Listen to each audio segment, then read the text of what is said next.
Hey people, um, it's been a while. There's been a lot going on, but I just wanted to check in with you with a couple of trends and patterns that I've spotted this week, because it feels like we're kind of dropping into a bit of a pause. So one of the things I've been witnessing actually for a few weeks now is that some people are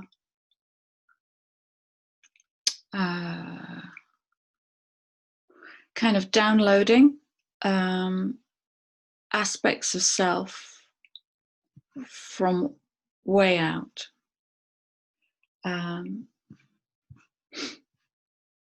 From literally different energy systems. And it's almost like that's creating this space in the middle. And there's a rethinking how to navigate the space. And it is just space. I'm avoiding the word gap. It's like this space in the middle. How do I be here? And how do I be there? That's in the collective. And in the personal, so with the people that I'm around, I'm noticing this quiet invitation to play and a natural and inherent resistance to it. And it's coming through this kind of,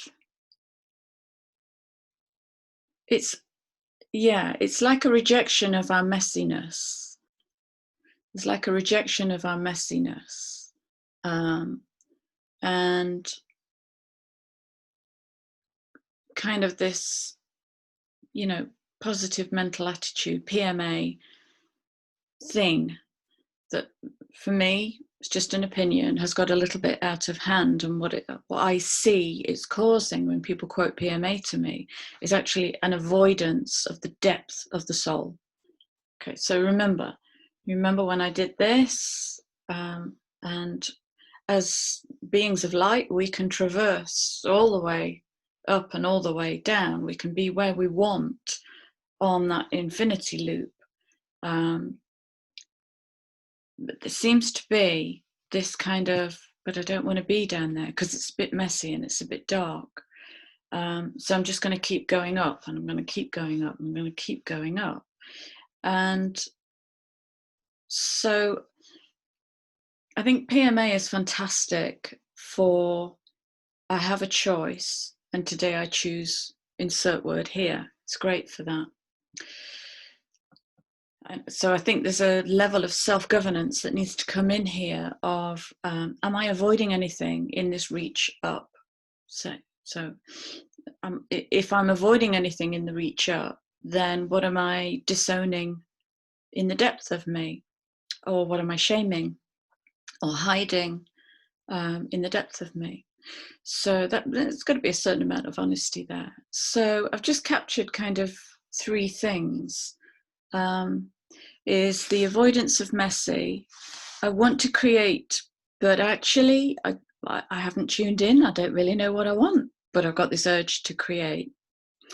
And tuning in through play. So Playtime is having a resurgence this week. I've seen that came in a few videos ago. Didn't know how to, I think I did a how to receive with the joy of a child. So that's having a resurgence this week. So I picked up a deck of cards. Sorry, I can't remember what these are called. And I said, talk to me on PMA, expecting a card to come out. 9 cards came out. So I checked every card, and they all want to be heard. So I'm going to whiz through these because cards can get a bit laborious. So we've got 28.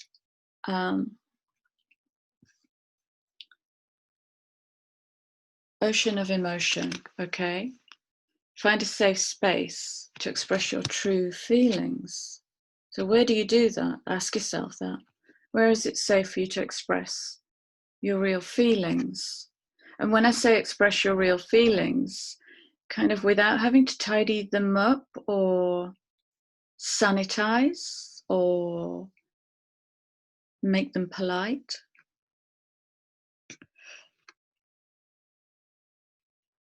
Express feelings and risk being judged.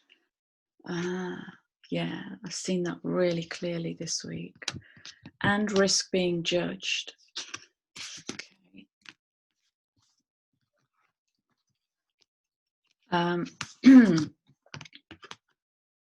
There's clearly a change in the offing.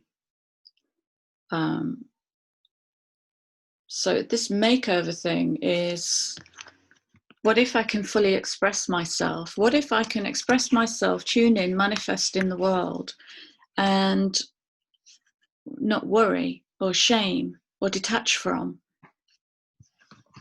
and just be in that, be in the joy of creativity, in that joyful space. And what if I can heed my pleasure principle? So I'm also seeing the sacral waking up in a new way. So the sacral is sexuality, creativity. It's the power plant of the body. You know, it's the baby making factory, and you don't have to be a woman to understand that. It's the place in us that creates. So are we creating from what needs to be done? Are we creating from structure and need, putting bread on the table? Or are we daring to go into the sacral and play? Really tune in at soul level. Actually, what do I want? Because what I want at soul level might fly in the face of what the structure wants from me. So it's really challenging those structures, and how far we are willing to go into our playfulness and experimental self. Personally, I'm being challenged to do something at the moment that's just making me shrink. I'll grow into it, but it's going to take me time. I can't. It feels huge. So I've got to take baby steps with it, and I've got to respect myself and, you know, be super gentle and loving. I want to do it, but it's just making me really nervous. And it's going to be a quantum change. Who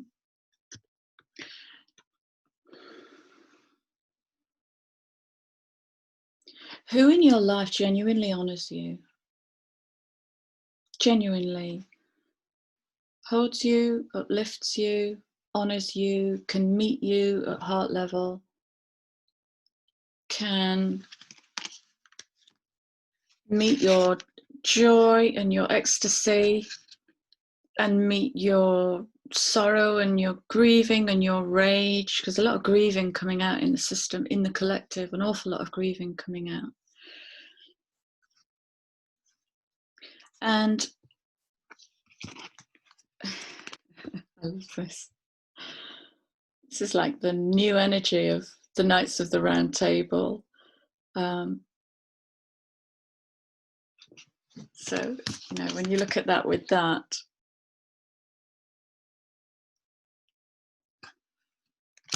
who are the few in your life that can lift you higher with their love? Which opens another question, which I've also seen this week, which is, how do I receive love? Can you receive that love, or must you always be giving? Because another thing we're breaking down, I'm sorry that it's all coming in, I'm just going to put it on the table, is ending the people pleaser. I think I said 2 videos ago, we're sacking the people pleaser. So that's the bit in me that conforms kind of to a structure that's keeping me small and contained and in a structure. But nature doesn't respect structure, really. We try and put nature in a structure, but she will always find a way out. She's chaotic. She flows. She flows, you know? Then there's no straight lines. Flower of life, there. There's no straight lines in there until we start drawing structure in and make the, you know, the solids, the platonic solids. Yeah, it's the invitation.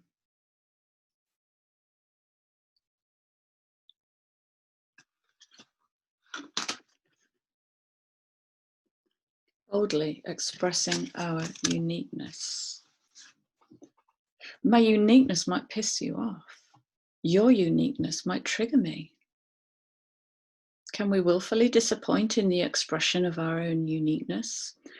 Or are we going to tidy it up and sanitize it so it goes down a little better in the world, so we get met, because basically we're coming from a place of need. When we come from uniqueness, there's no need in there. It will just flow like a breeze.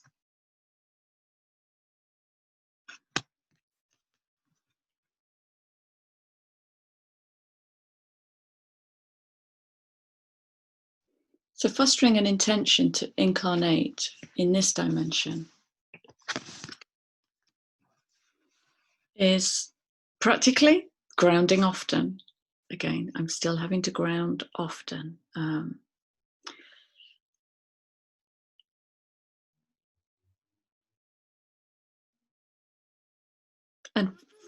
And that incarnation, did I say manifestation? That incarnation is really being in the flesh, you know, from the mind down. Or to pull the mind into the body and to pull the heart up into the mind, is to fully embody the body at a cellular and physical level. Are we fully embodied, or do we keep reaching up? Do we keep reaching up and out? When the body pulls us into something that it wants to heal, do we go PMA and rise above it? Which is great. That's like a self-med. It's going to make you feel great in the moment. But what happens to that which is calling? What happens to it? How do we meet it? And I'm not saying we have to get lost in our own, you know, we don't have to get lost in the drama of emotions. But certainly there's an invite to play with them in a new way that's, you know, loving, maybe lighthearted even. It doesn't have to be heavy, and it doesn't have to normalize or want to normalize the self. But maybe it's finding a way to be more nature-based, because nature is, she's quite chaotic. She's powerful and chaotic.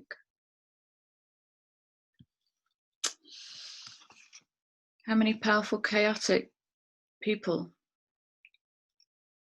do we know that aren't in the absolute upper echelons? In the masses, how many powerful, chaotic people do we know? Because what I'm being shown is Elon Musk, homeless people on the street, and very little in between. When I sit and talk to homeless people, they're powerful and chaotic. They've really got some fantastically visceral, deep, interesting, mad, beautifully mad stories to share, and they really feel life. So again, this is guiding us to tune in before you start manifesting and building, because I think we've got Mars in Aries in Western, and in Eastern Vedic it's going to be Mars going into Pisces. And Mars wants to activate, initiate. Aries is the initiator, and I can feel that energy in myself. But what that's doing is that's encouraging me to bypass the heart's question of, well, what do you want? Honest truth? I don't know. Here now? I don't know. So how can I be with I don't know? So I've got two things going on. Part of me wants to push into, but you must create. So here we have productivity addiction coming back in. But you must create, you must create. My heart just wants to lie still. So can I honor that? Can I put down the structure and the program of this patriarchal push, drive, strive, do, achieve, win? Well, clearly I can't fully put that down because there's a little remnant of that that's making me want to create. So how can I turn that pull to create into playtime until my heart knows absolutely in this new paradigm what it wants to do? Until my soul can communicate what wants to get birthed here? Well, playtime, I'm going to make bread. I'm going to make bread. I don't need any bread, but I love making bread. It's such a joy. I'm going to create. Just get the body moving, move that prana around, and maybe dance, sing badly and loudly.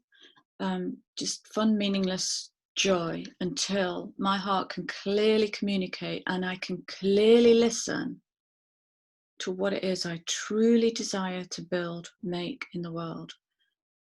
And at the moment, it's nothing.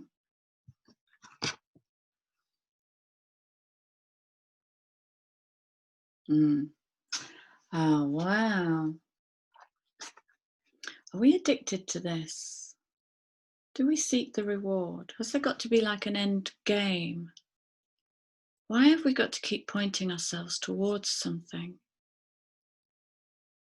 Because nature has no end game, does she? She just creates. She just does it all by being. She does nothing, but she does it all. She just drops seeds and grows and destroys and births. There's no thought process. Wow, I've never seen that before. I'm intrigued by that. What does the card say? Celebrate your magnificence. Now, I've previously upheld this card, but here now today, I'm feeling very different about this. Because what if there's a part of me that doesn't want to be this? Like today, there's a part of me. So I've had a very early client today. But after this, I might go and put my pajamas on, actually, and make bread. And that's not going to look anything like that, but it's going to feel very comforting. Yeah, so, I mean, drop me a comment. What do you think about that? Celebrate your magnificence. Reward.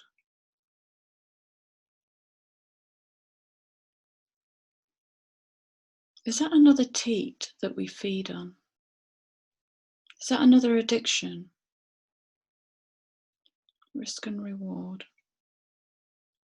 I don't know. Is that part of the push, drive, strive? It can be, and I don't see why it couldn't be, because everything is everything in the collective. Okay, this just might be my viewpoint for today. I'm in quite a slow cycle today. I did some big throat work yesterday. So today I just want to be tired and lazy and creative and playful with nothing important to think about. Yeah, I'm just being guided just to briefly mention that in the breaking out into playful chaos, I love that, chaotic playfulness, we've got to kind of lean out of order. And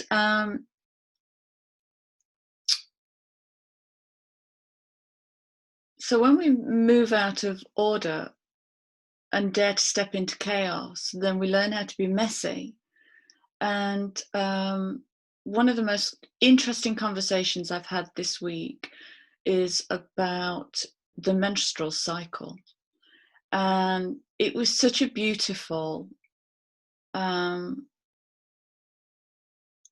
balanced conversation, because it had not only the feminine but the masculine in it. So the masculine was bringing structure, and the masculine didn't want it to be messy, and the feminine just wants to kind of go through a little mini death, you know, and where is there room for the feminine to be miserable, low, exhausted, depressed, but kind of in her power station? Okay, because we mustn't be fooled by this. Depression isn't what it's traded as, because depression is a commodity. We know that. It's part of a multi-billion pound industry. And depression is, for me, the ability to feel very deeply. And when I sit and listen to what the pundits might call depression, I learn so much. And every time I get breakthroughs and insights, but we're guided not to go down that deep. But like I was reminded this week, somebody reminded me of the law of correspondence, which I'm a major exponent of, that the more deeply I can go, the higher I can rise. Because as within, so without, as below, so above. Which is why it's helping me to ground. The more deeply grounded I am, the more I can expand and then bring it. It's that energy again, isn't it? The more deeply I can go, the more I can expand, the more I can push out and own more of my world. Okay, we're not going to do it by being small and thinking small and shaming ourselves for feeling. So, yeah, it looks like this certainly first half of July is challenging us to fall out of order into chaos, to be with a unknowingness, an unplanningness, a kind of a playing with it with no expectation. I have no idea what's going to come out. And then being really mindful of any structured narrative that comes in about, oh, what's this going to achieve now? This is what we're just refining. We're just helping that to disintegrate, to allow us back into our playpen of creation, where it's all innocent, you know, where it's all innocent. There's no self-shaming. And if we want to rest, we rest. We don't need to self-justify, you know. If we want to be messy, then we can be messy. I'm going to leave it there. And I'm going to go and make bread and another pot of coffee. I feel it's a double pot of coffee day. And I'm going to leave you with my love and my softness for everything that, you know, we're moving in and out of and through. Yeah. Be you. Take care. I'll see you all soon. Bye.